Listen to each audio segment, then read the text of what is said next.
Zoom recording. Okay, we're recording now. So essentially, it's very hard to predict what's going to happen here with this trade war.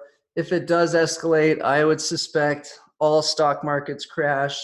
Gold and cryptocurrencies can go much higher. If they kick the can down the road or delay, everything may just kind of stay where it's at and bounce around. And if they were to create a trade deal, I'd suspect that interest rates would be back on the way up, and that could be very negative for the gold and cryptocurrency, whereas stocks might just do fine. So it's sort of our outlook right now. We're still recommending to hold onto these crypto positions. However, the time to potentially reduce your holdings, take some profits, could be coming very near. So we'll look at a little more on that. Let me flip to the beginning of my charts really quick. So current trade yesterday took profits. We had sold. So we're taking a little bit of extra risk over the last few weeks by essentially selling out of the money covered calls. When we do that, we're going to have to stomach a little bit more volatility on the underlying asset, but it will not give us that missing out feeling when the markets does have big pops up to the upside. And so in general, I think the probability is for them to just say, oh, all right, well, we're still talking about it, in which case I think the market would still go flat or higher. But at some point, I do expect the administration to lose their temper and start to raise the tariffs. And that's when all these put options we've been purchasing and holding on to can have a very nice return for our portfolio. So let me flip over to this part of my presentation.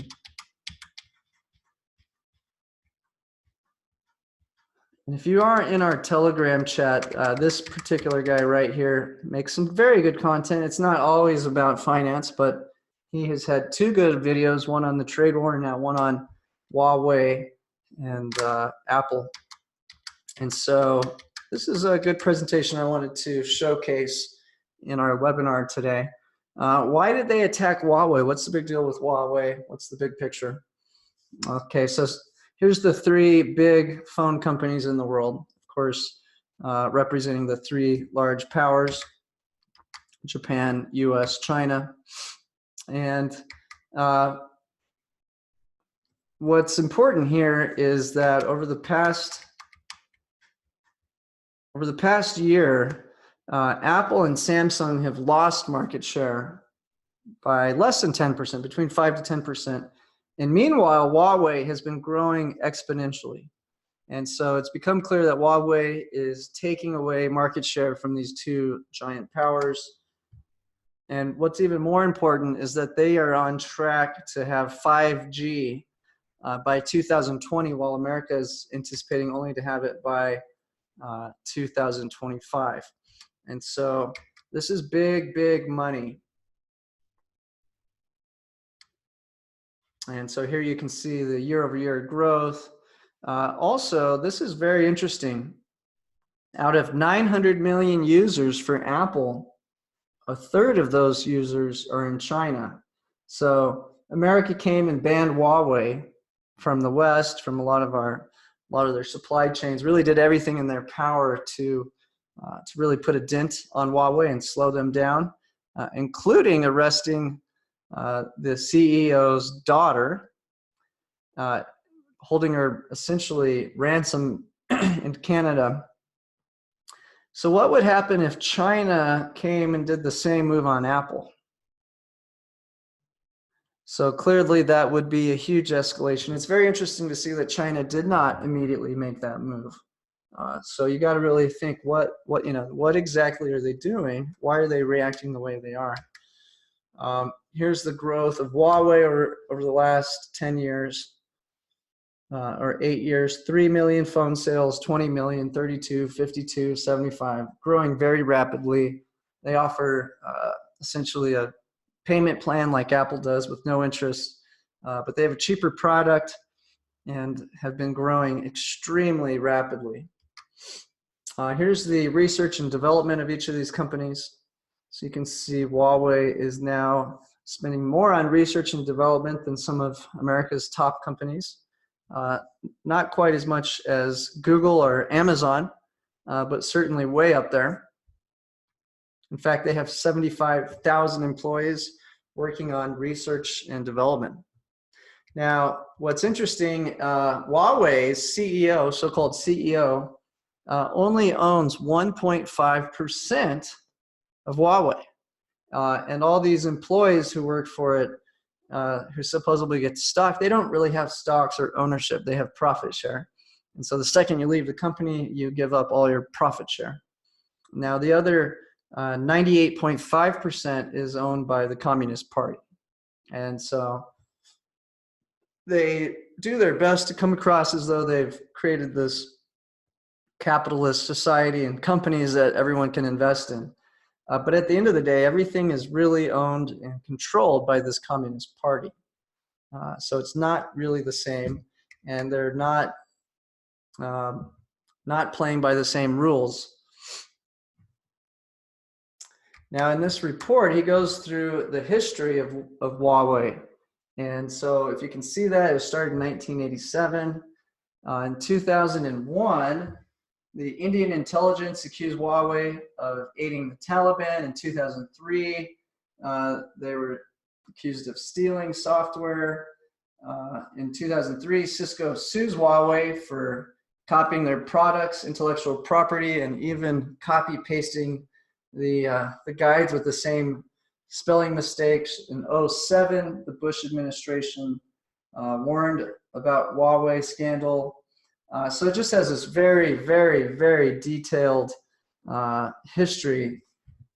In 2012, they hired a British intelligence officer to start working for them. Shortly after, they started making deals in the UK to roll out their technology. By 2018 is where we started seeing their CFO, the daughter, get arrested for a bank wire to Iran against our sanctions. And so what's the big deal? And the big argument of this video is that he says, let me try to find 5G, the speeds, see if I have a screenshot. Okay, this is the big deal. So the 1G was the old brick and mortar phone. The 2G was the old Nokia phones.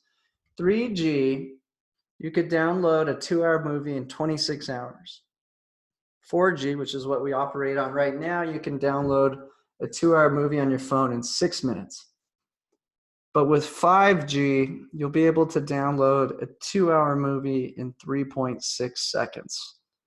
And so this race to 5G, the publisher of this video is estimating to be a $500 billion a year revenue source for the leader, as well as some 3 to 4 million high-paying jobs. So while America may have the software side and security much more advanced, what Huawei apparently has done is come way ahead in getting the hardware. And so that's where a lot of this this drama is unfolding, is to try to compete for this 5G race. And here's a little bit zoomed in timeline of this history, which we just reviewed.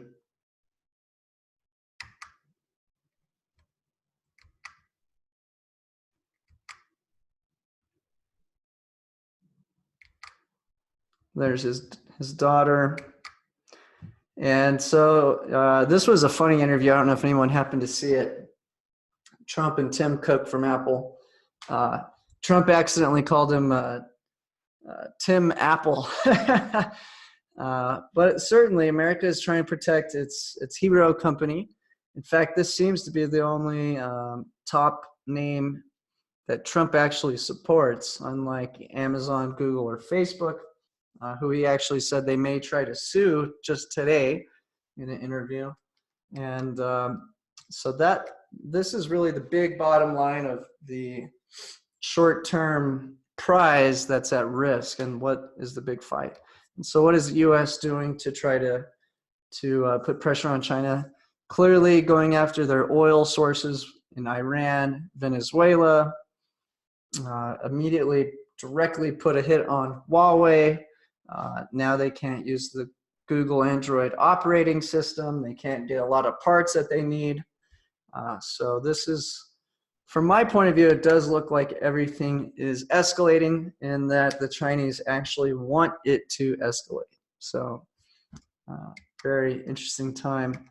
But they also know if they can get Trump out of office and get someone like Joe Biden, whose family took some $2.5 billion from the Bank of China to run a hedge fund, that they certainly have their money in other people's pockets in the politics. The banks, the American banks, have taken tremendous money from China. Silicon Valley is taking advantage of this relationship with China for the last 3 years to create cheap goods and sell them worldwide. So it's going to be a nasty divorce with a lot of people who've been paid off working behind the scenes here. So definitely a big escalation is in the cards. There's a misquote that they're 90% of the way today, which shot market up higher, but he was trying to say that they were 90% of the way. Of course, they were never really close at all. Now this fellow, Twitter's banned in China, of course, as well as Facebook, Google, Wikipedia. But this fellow has a Twitter account from China, clearly represents this, this voice of the Communist Party. Have my account verified thanks to Twitter. I have over 19 million followers on China's social media. I hope Twitter won't object to China's perspective that I bring. It was also interesting during the Hong Kong protests. Twitter started deleting and muting people who were critical of China. So China has been aggressively focusing on a handful of things, but one of them is communication. They find the value of being able to control the conversation incredibly valuable. And so in China, of course, they have 1 million people or more who sit and do surveillance on their society. They're constantly looking for keywords that could be critiquing their party and will mute those words. So if you do try to type them anywhere in the internet, they can automatically just delete it. So it's a powerful way to control the conversation. Meanwhile, they tax their citizens at 45%, plus they have to pay all these social security, social insurance taxes, which covers medical, housing. And when you look at what the employer has to pay, plus what the citizen has to pay, they're probably walking away with between 25 and 30% of their income. So it's pretty crazy. Cheap labor, can't speak out against your government. If you do, you'll go to jail. And then they're developing facial recognition cameras. I think they have 200 million cameras that are being installed throughout China. So they're trying to get these people so scared that they won't even jaywalk. If you get 5 jaywalks in their ripoff San Francisco city, you're banned. And it's automatic detection. You don't even have to get caught by the police. The cameras, the artificial intelligence is the police. So they've created this society where people are extremely scared to break any rules, extremely scared to speak out against their government. And even if they were to try to do such, it would just be automatically deleted. So I don't think that's going to work out too well in the long run for China. Here's the quote about Trump saying we should be suing Facebook, Google just today. And so we'll see. The fireworks are getting very close, and that's really what we're focusing on for the short term. Let me see if I have any other good clips I wanted to review here.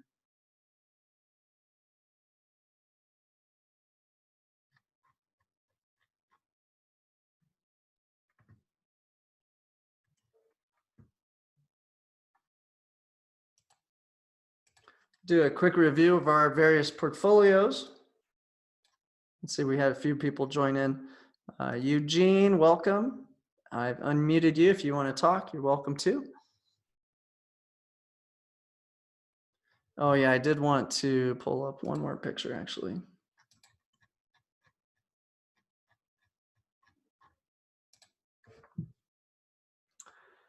So this is the Russian and Chinese gold reserves climbing over the past, really since the '08 crisis. They've been loading up on gold consistently, and now they are spending their treasury holdings. Of course, that's what they have to use to purchase all of their imports to support their domestic economies. So they really can't run out of dollars, otherwise they won't be able to fund all this domestic imports that they need to run their countries.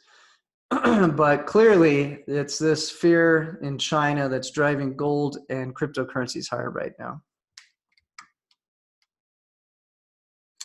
And meanwhile, we are now seeing some big Chinese banks having trouble. They had to bail out one of their bigger banks. So, okay. Now I'm going to go to our portfolios, do a review of our positions that are open. So yesterday we took a early profit on our 295.50. It had collected a 52-cent credit. We bought it back for 6 cents, and we sold a new 294 option for 84 cents. Current trade alert is to just hold this position, and we'll see on Friday what we're going to do. I may simply take us to cash and let our put options ride and see if they're what the outcome is. It's just it's such a gamble, and it's hard to protect against a big move if there is an escalation with our covered calls. So we'll see what the trade will be on Friday, but I'm leaning towards just going to cash and letting our stockpile of put options sit open. We've had a great month return-wise, and so currently at 8.98% return. And here's a look at our open put options. So we have 4 on FXI, if you've been following all of those trades, and 2 way back on the SPY. So again, these are not trying to get rich. This is really just to try to add a couple basis points to our return in July if things are escalated. And so I do suspect to continue to build into this position for several months, if not for an entire year, while this really starts to escalate. And another thing is, will Trump possibly run on this drama with China as a focal point? So that's something we really have to pay attention to in the next several weeks to see how this develops. So that's the basic program, trading Monday, Wednesday, Friday. Our Tuesday trade is very, very similar. We can see how important Apple is. Obviously, it's one of the favorite stocks or companies of the administration. It's pivotal in this trade war that we're fighting, and but it's also potentially a big risk if things were to escalate, if China were to ban Apple. So we have to play it very carefully, and that's why we are hedging this one with the actual security that we're selling the covered calls against. So currently, we're up a little bit from yesterday's trade. We entered this when it was trading at 197.50 and took in a credit of 365, and today we're up about 250, and the covered calls cost about $2 more to buy back, so it's up about 50 cents. But again, that one expires next week. And this one added a new piece to its puzzle. It's taking part of the profit and buying call options on GDX.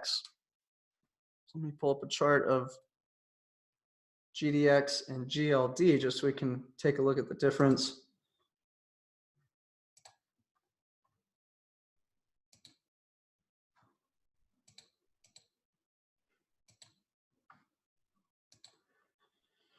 So GLD represents spot price of gold. It's the biggest ETF in terms of money held. But my issue with the call options on GLD is that I do think the central banks who are aggressively buying gold may make it difficult for the spot price to go up too rapidly now that it's essentially broken into these new highs. So I think there's going to be a bigger opportunity on the gold mining companies because the central banks are not going to be purchasing shares of stocks, but they will buy gold. So while we may have a ceiling on the spot price of gold, the speculation that these gold miners are going to be in more demand in upcoming years due to the long-term trade war between US and China does give this ETF a lot of upside. So the current plan in our Diamond program is to take advantage of the volatility that Apple has had over the past 12 months, which makes its covered call income extremely lucrative, and then to finance that covered call income to get put options to capture downside on Apple while buying the call options on GDX. So this is a trade that should be quite repetitive and something that we can do as long as this trade war is escalating. So I do suspect this will be a long, drawn-out battle and not something that is resolved in the next week or two. If things are resolved, we won't be holding such a small portfolio in the Diamond Club. We will roll back out to the more diverse portfolio that holds the 8 stocks instead of just 1. But while things are risky, it's much easier to manage a small equity position and to be able to be nimble and only have to really study and focus on the underlying things happening in the single security. So Apple's very tied into this picture, which makes it perfect for the covered call strategy as long as you're buying the puts and really aware of the circumstances. Now in the Whale Club, let me pull up that chart. Whale Club again trades on Thursdays. Currently we are long the TLT and we sold the 135 covered call on the TLT for 39 cents. We took that credit and invested it entirely into a put option on Alibaba. So this portfolio will be rotating between Amazon and the TLT during this trade war. And if things were to really loosen up, we might expand into Amazon and Google. But again, I think that with just the anger that the administration has on Google, plus their ties to China, a lot of things they've been doing with censorship, has made me a little bit weary of holding the Google position. So currently this portfolio is simply holding onto the TLT, selling the covered call, and building up that position on Alibaba. Now Alibaba is the ripoff of Amazon. It's a huge, fast-growing company in China. Jack Ma has become one of the famous billionaires from China. He's the guy who's been advocating these 6-day work weeks, 10 hours a day, no rest sort of mentality in China. They are fleeing to Hong Kong to create a second listing for their company and raising another $20 billion, which is a sign that they are certainly worried about this escalation. In fact, their CEO, Jack Ma, said that this would be a 10-year battle, not something that can be done in a few weeks or months. So definitely like the put options on Alibaba. It's already had some significant crashes in the past 12 months. And if things were to escalate, I would suspect this would be another high-profile company that would be attacked. The other thing is that if we're able to put pressure on China's ability to be the manufacturer for the world, that's going to cut down on the job opportunities, which will reduce the domestic demand, which would really put a ding on a company like Alibaba. So the general theme is that we're long America with either the SPY, Apple, or the TLT. We're selling the covered calls that are out of the money, expecting that they will most likely expire worthless, that we're going to be stuck near these current price ranges in the short term until some sort of outcome happens. And then to take those credits and to invest it into put options while prices are so cheap, or on the diamond side, the call options on GDX. Okay, I got a question from Oscar. With yields heading below 2%, do you think the TLT bond prices is likely maxed out? So yeah, right now the bond market's priced in a lot more rate cuts, about 75 basis points over the next 18 months. So if that does not happen, the TLT will crash very quickly. So if the trade war escalation was to be kicked down the can, or even take a positive sign that they are going to strike some sort of deal, we would certainly want to get out of the TLT. But if they simply just come out with nothing, just saying they're going to keep talking about it, the uncertainty remains high. All the big smart money is piled into the bonds. So I think TLT is the safest place right now. For sure. It has a decent covered call, and it has a lot less downside risk than the SPY. So that's why we're able to play in the whale program with no puts on the TLT. So I do feel like we'll be able to react relatively quickly to any good news on the trade war front. And then, of course, we get back onto our Amazon trade. Now, if we think that things will either remain unclear or escalate, let's take a look at our chart of TLT.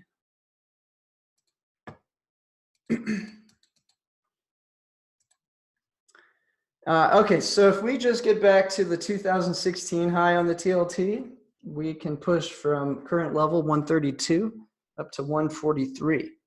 And I think that is a pretty likely outcome because I don't think they're going to come to some sort of deal. Now, it does sound like Trump's going to be a little more calm in terms of racketing up the tension. And now he's talking about only raising the tariffs by 10%.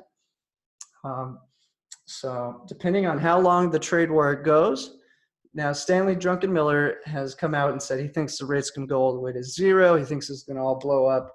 If that's the case, we're going way above 143. So I definitely like how easy that play is and the safety. And again, in the Whale Club, our goal is to really try to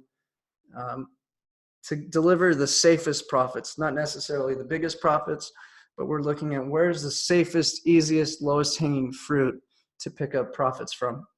And so right now, this is the big trade that all the big money is flooding into. So certainly it does have a big risk. If things were to de-escalate, then the Fed may not want to continue to lower rates, and that could be very bad for the TLT. But my analysis, and I put a lot of time into this, is that I don't think the Chinese are going to do anything. I think they're just going to continue to sit there, nod their head, and do nothing, and let Trump get aggravated. So I think that's quite frankly what's going to happen. Now, if it doesn't happen that way, we will certainly react. But to be giddy and think that a deal is going to happen right now, I think is naive.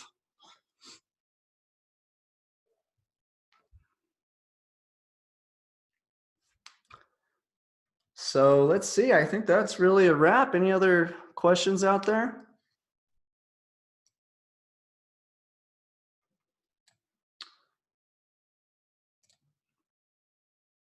I did want to throw out that we do have a lifetime deal. If you want to get refunded on any earlier purchase you made and do a one-time pay deal for our Whale Club, gives you all of our trade alerts. Call Dean 505-322-7515. It's a $5,000 price tag. You pay that one time. We refund anything you've purchased in the past. and you're set for life with all our programs, all the trade alerts. So if anybody wants to take advantage of that, give Dean a call. He's actually getting married next week in Hawaii, so we're going to have a little bit lighter content schedule next week. In terms of the evening videos, we'll still have a daily trade alert in the morning, and but we won't have that content video in the evenings next week.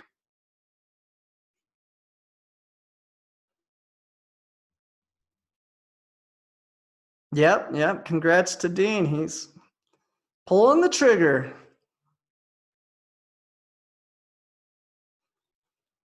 All right, gentlemen. Well, any other questions or comments?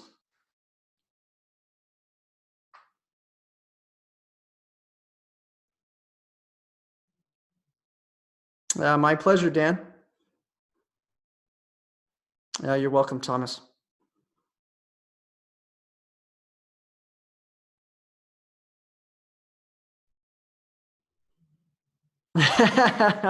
That's funny, Oscar.